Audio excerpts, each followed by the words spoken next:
Okay, moving on to the NFL Top 100. So the NFL Top 100 list came out this Some week. of it. Some Not of it. all of Half it. of it is out at the time we're filming this podcast, so it's only up to 61. I have some criticisms. Yeah. TJ Watt. All right. TJ Watt is number 93 on the Top 100. Should not be 93. 93. Were they watching the same TJ Watt?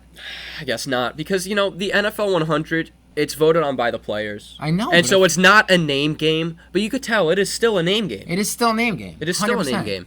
It may not be as much of a name game. Yeah. But TJ Watt, he should absolutely be high. His brother JJ got voted on when he didn't even play a single snap 2 years ago. Yeah. So that just shows you kind of what the NFL Top 100 is. It's just now I'm not doubting JJ Watt because obviously he's a top 100 player, but if he doesn't play, I feel like he shouldn't have made the list, or at least been that high, because I think he was in the 40s or something. Yeah, it was something stupid, which is ridiculous for a man who didn't even play. But TJ Watt, I'm just gonna read off some stats here: 68 tackles, 6 forced fumbles, which was second in the league.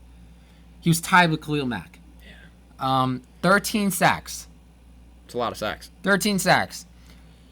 12 tackles for loss and 3 passes defensed. That's your number 93 player in the NFL according to the players. Are you kidding me? That's a guy who could do it all. Yeah.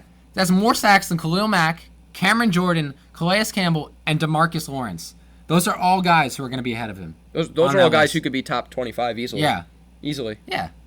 What are you doing? I get it. Okay, the players don't always watch everybody. No, they're too busy playing. I get it. But TJ Watt is way too low on this list. Yeah, absolutely. I just had such a problem with seeing him at 93. He deserves way more respect. I feel like he's still kind of underrated because I feel like people still think he's kind of, with his brother being as good as he is, people think he's just a name and not actually producing on the field. Mm-hmm. I just think that has to go away. Yeah. Because this man is his own player. He's probably the best player on that Steelers defense. Oh, yeah. I would argue. Mm-hmm. I would argue. Maybe Cameron Hayward, but I don't know. No, I don't think so. Cameron Hayward was ahead of him, too. Yeah, I don't dig it. No. Absolutely not. All right, Matt. The first few releases, I was like, okay. Nothing. At that point, it was like nothing was too shocking. No. It's like, because, you're in the 90s and the 80s. Like, what are you going to get? Derrick Henry got on there. Yeah. Tyler Lockett got on there. I was like, okay. Yeah. Yeah. But you're going to have T.Y. Hilton at 70 and Matt Ryan at 69? No. Matt Ryan was a number 3 quarterback last year. Yeah. He's at 69. He threw over 5,000 yards, right? I don't know exactly. We could find out. Yeah. He threw just under 5,000. Just under 5,000 yards. Wow. So, 69, huh? Really? Yeah. Really? No. Philip Lindsay? We're going to talk about how Philip Lindsay made the list? No. Obviously, Philip Lindsay. Great story. He is a good running back. He's a great No one's denying his skill. Yeah. But No. No. He should not be on the top 100 players. No. At least where he is. If you want to make an excuse for the 80s or the 90s. Especially after his rookie season. Yeah. I get it. He was an undrafted rookie. I think that kind of sprang him up a little bit, though, in people's eyes because they saw what this undrafted player was doing. He went to the Pro Bowl, which is a discussion we'll get into on another day because he should not have gone to the Pro Bowl. Mm. He had just over 1,000 yards. And when I say just over, I mean, I'm pretty sure it was 1,009 yards. That's just over. That's just over 1,000 yards.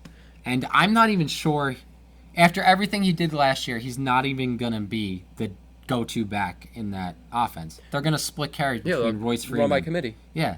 It's going to be a running back by committee next year. So it's not even going to be only Philip Lindsay in that backfield. So that just shows you kind of what the coaches viewed him as. He's definitely a good running back. He's a solid back. But I think with the story and everything, he's just getting so overhyped. Mm-hmm. I'm not crazy about it. No. I'm not the biggest fan of Philip Lindsay. He's definitely a good running back. He's definitely an NFL starting running back, but I don't think he should be on this list. No. Every year you're going to have, he's too high. He's too low. But, I don't see it. I don't see it. I just don't see him being that, especially at 68. Yeah. 68? You have Matt Ryan at 69, but Philip Lindsay at 68? Exactly. No. TJ Watt's 93. Isn't JPP 65? JPP's 65. That's another one we have a problem with. I think he had 12 or so sacks last year, which okay, but that Buccaneers defense was nowhere near impressive. Yeah. So like I say you at least have to be making an impact on your team. And if he had 12 sacks at 65, TJ Watt had what, 13? 13. And at 93. At 93. Now, that is also only one stat category. Yeah. But TJ Watt is proven in all around just He was tied for second in the league in forced fumbles. That's the second most important way you can affect a game. Absolutely. Sacks. Pass rushers have 2 jobs. Rush the passer, get sacks, and create turnovers. Yep. He did that. He did that. He did it. He did that. And he had 68 tackles on top of that and 12 tackles for loss. Like, I don't understand why he's this low. Yeah. Another one, Ebron at 66. I think he should be a little bit higher. I think he should be a little higher, too. He had a great year. He was a top 5 tight end in the NFL. So what they're saying now is that he was he's the first tight end to be revealed on the list. Yeah. So out of all the top tight ends that are going to be on the list, he was the bottom. Yeah. I don't agree with that. It depends. Honestly, for me, it depends on who else they put up there. We might need to wait a little bit. We're gonna as the list gets revealed. So next week it'll probably be fully revealed. So we'll probably go into it a little more next week with the full list. I mean, I think we all know who's going to be number 1. It's going to be Mahomes. We'll say it on 3. 1, 2, 3. Barkley. Nathan Peterman. Oh, I thought. Yeah, no. Why wouldn't Nathan Peterman be number 1? I was thinking 2 or 3, but... Oh, okay. All right, we can argue about that later. Yeah. That's another topic of conversation. Yeah.